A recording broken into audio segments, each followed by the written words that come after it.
it's Miss Goodman. Welcome to my house. Story time at my house. So what I'm going to do is I've chosen a book to read a chapter to you every day, maybe a couple of chapters every day, so that even though we're not seeing each other, you still get to see me, and we get some really lovely reading time together. So I've chosen one that I think you'll all like. It's a bit of a spooky one, by a really great author you probably heard of, by an author called Neil Gaiman, and he is awesome. I think you might have seen the film, but if you haven't seen the film, don't watch it yet. Wait until we finish the book. So, got my lovely reading buddy here. Sometimes I just like to sit on my sofa and have a cuddle up with a cuddly toy and read a book. So if you want to grab a toy, just pause the video and you can go and get one. And then if you've got the book on your shelf, read along with me. If you don't, just sit down and listen and enjoy. So, the book that I've chosen, Coraline. I'm going to read you the blurb, the synopsis first, so you can get excited about it. I really think you'll enjoy it. It says, "The message is this: don't go through the door." He paused. "Does this mean anything to you?" "No," said Coraline. The old man shrugged. "They are funny, the mice. They get things wrong. They got your name wrong. They kept saying Coraline, not Caroline. Not Caroline at all." But just as the mice did not get Coraline's name wrong, their warning message was also correct, and soon the words do mean something to her. Coraline finds that there is a secret corridor behind a locked door, a corridor that takes her into another house, a terrifying house, very similar to her own, but with counterfeit parents and a terrible quest on which her survival and so much more depends. In this wickedly scary and brilliantly crafted story, best-selling author Neil Gaiman has created a compelling novel that fascinates, frightens and surprises all at once. So, if you're ready to read along Coraline with me, get ready. Chapter 1.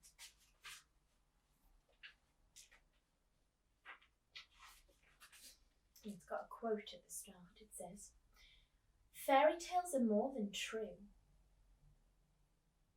Not because they tell us that dragons exist, but because they tell us that dragons can be beaten." I like that. Chapter 1. Coraline discovered the door a little while after they moved into the house. It was a very old house. It had an attic under the roof and a cellar under the ground, and an overground garden with huge trees in it. Coraline's family didn't own all of the house. It was too big for that. Instead, they owned part of it. There were other people who lived in the old house. Miss Spink and Miss Forcible lived in the flat below Coraline's, on the ground floor. They were both old and round, and they lived in their flat with a number of aging Highland terriers who had names like Hamish and Andrew and Jock. Once upon a time, Miss Spink and Miss Forcible had been actresses, as Miss Spink told Coraline the first time she met her. "You see, Coraline," Miss Spink said, getting Coraline's name wrong. "Oh, sorry," she said. "You see, Caroline," Miss Spink said. "Both myself and Miss Forcible were famous actresses in our time. We trod the boards, lovey. Oh, don't let Hamish eat the fruitcake, or he'll be up all night with his tummy." "It's Coraline, not Caroline. Coraline," said Coraline. In the flat above Coraline's, under the roof, was a crazy old man with a big moustache. He told Coraline that he was training a mouse circus. He wouldn't let anyone see it. One day, little Caroline, when they were all ready, Everyone in the whole world will see the wonders of my mouse circus. You ask me why you cannot see it now? Is that what you ask me? No, said Coraline quietly. I asked you not to call me Caroline. It's Coraline. The reason you cannot see the mouse circus, said the man upstairs, is that the mice are not yet ready and rehearsed. Also, they refuse to play the songs I have written for them. All the songs I have written for the mice to play go oompa, oompa. But the white mice will only play toodaloo, like that. I'm thinking of trying them on different types of cheese. Coraline didn't think there was really a mouse circus. She thought the old man was probably making it up. The day after they moved in, Coraline went exploring. She explored the garden. It was a big garden. At the very back was an old tennis court, but no one in the house played tennis, and the fence around the court had holes in it, and the net had mostly rotted away. There was an old rose garden filled with stunted, fly-blown rose bushes. There was a rockery that was all rocks. There was a fairy ring made of squidgy brown toadstools, which smelled dreadful if you accidentally trod on them. There was also a well. On the first day Coraline's family moved in, Miss Spink and Miss Forcible made a point of telling Coraline how dangerous the well was, and they warned her to be sure she kept away from it. So Coraline set off to explore for it, so that she knew where it was, to keep away from it properly. She found it on the third day in an overgrown meadow beside the tennis court, behind a clump of trees, a low brick circle almost hidden in the high grass. The well had been covered over by wooden boards to stop anyone falling in.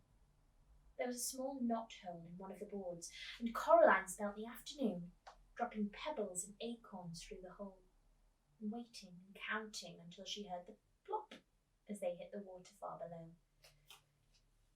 Coraline also explored for animals.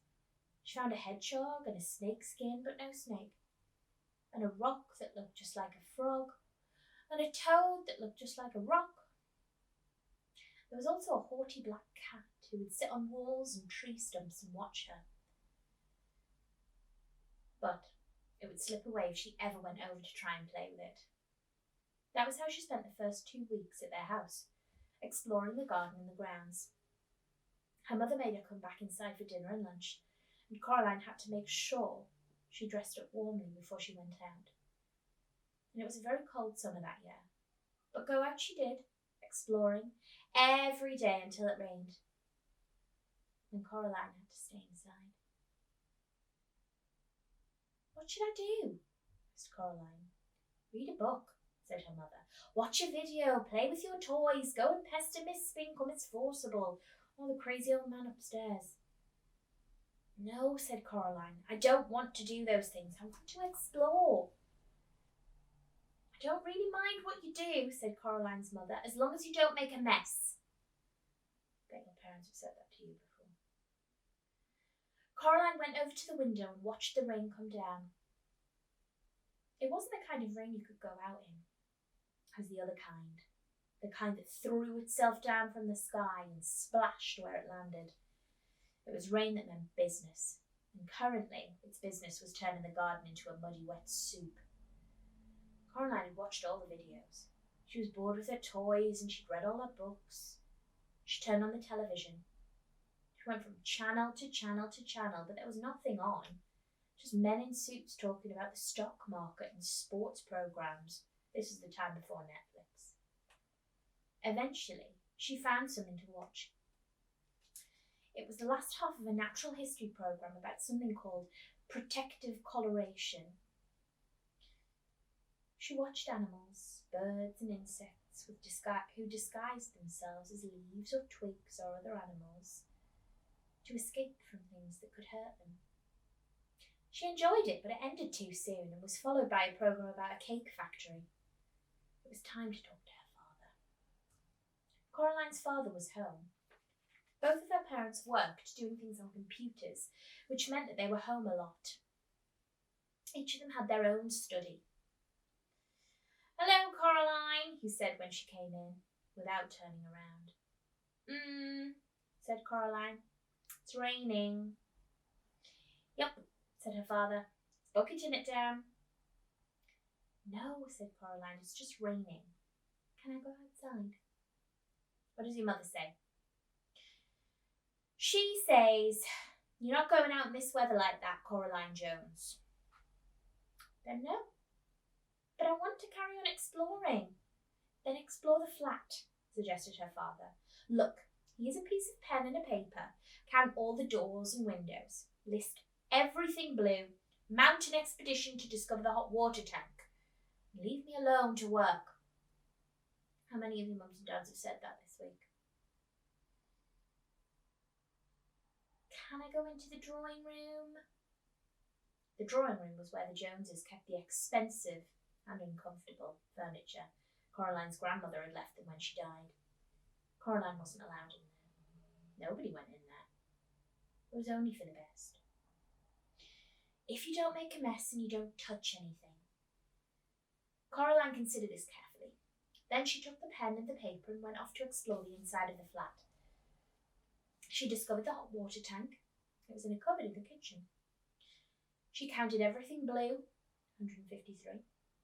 She counted the windows, 21. She counted the doors, 14. Of the doors that she found, 13 opened and closed. The other, the big carved brown wooden door at the far corner of the drawing room, was locked. She said to her mother, "Where does that door go?" "Nowhere, dear." "It has to go somewhere." Her mother shook her head. "Look," she told Coraline. She reached up and took a string of keys from the top of the kitchen door frame. She sorted through them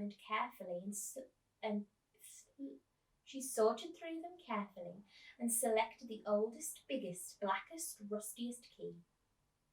They went into the drawing room. She unlocked the door with the key. The door swung open. Her mother was right. The door didn't go anywhere. It opened onto a brick wall. "When this place was just one house," said Coraline's mother, "that door went somewhere. When they turned the house into flats, they simply bricked it up. The other side is the empty flat on the other side of the house, the one that's still for sale." She shut the door and put the string of keys back on the top of the kitchen door frame. "You didn't lock it?" said Coraline. Her mother shrugged. "Why should I lock it?" she asked. "It doesn't go anywhere." Coraline didn't say anything. It was nearly dark now, and the rain was still coming down, pattering against the windows and blurring the lights of the cars in the street outside. Coraline's father stopped working and made them all dinner. Coraline was disgusted. "Daddy," she said, "you made a recipe again." "It's a leek and potato stew with a tarragon garnish and melted Gruyere cheese," he admitted. Coraline sighed. Then she went to the freezer and got out some microwave chips and a microwave mini pizza. "You know I don't like recipes," she told her father, while her dinner went round and round and the little red numbers on the microwave oven counted down to 0.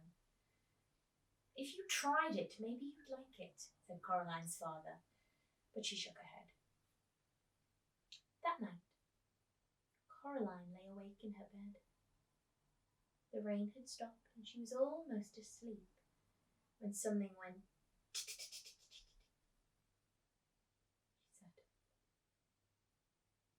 Something went cree!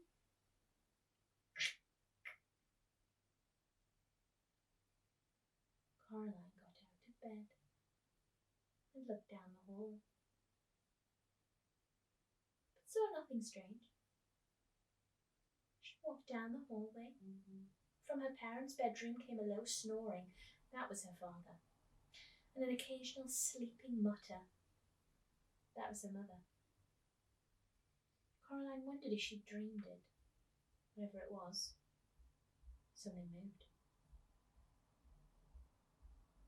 It was little more than a shadow, and it scuttled down the darkened hall fast, like a patch of night. She hoped it wasn't a spider. Spiders made Coraline intensely uncomfortable. The black shape went into the drawing room, and Coraline followed it in. A a little nervously. The room was dark. The only light came from the hall, and Coraline, who was standing in the doorway, cast a huge and distorted shadow on the drawing room carpet. She looked like a thin, giant woman. Coraline was just wondering whether or not she ought to turn on the light when she saw the black, sharp edge slowly out. When she saw the black, shape edge slowly out from beneath the sofa. She paused and then dashed silently across the carpet towards the farthest corner of the room. There was no furniture in that corner of the room. Coraline turned on the light. There was nothing in the corner. Nothing but the old door that opened onto that brick wall. She was sure her mother had shut the door, but now it was ever so slightly open, just a crack. Coraline went over to it and looked in. There was nothing there, just a wall built of red bricks. Coraline closed the old wooden door, turned out the light and went back to bed. She dreamed of black shapes that slid from place to place, avoiding the light until they were all gathered together under the moon. Little black shapes with little red eyes and sharp yellow teeth. They started to sing. We are small, but we are many. We are many, we are small. We were here before you rose. We will be here when you fall. Their voices were high, whispery, and slightly whiny. They made Coraline feel uncomfortable. Then Coraline dreamed a few commercials, and after that, she dreamed of nothing at all. So that was chapter 1. Started off a bit strange. Starts with me to go on though. I love a bit of strange. This is going to be a good one.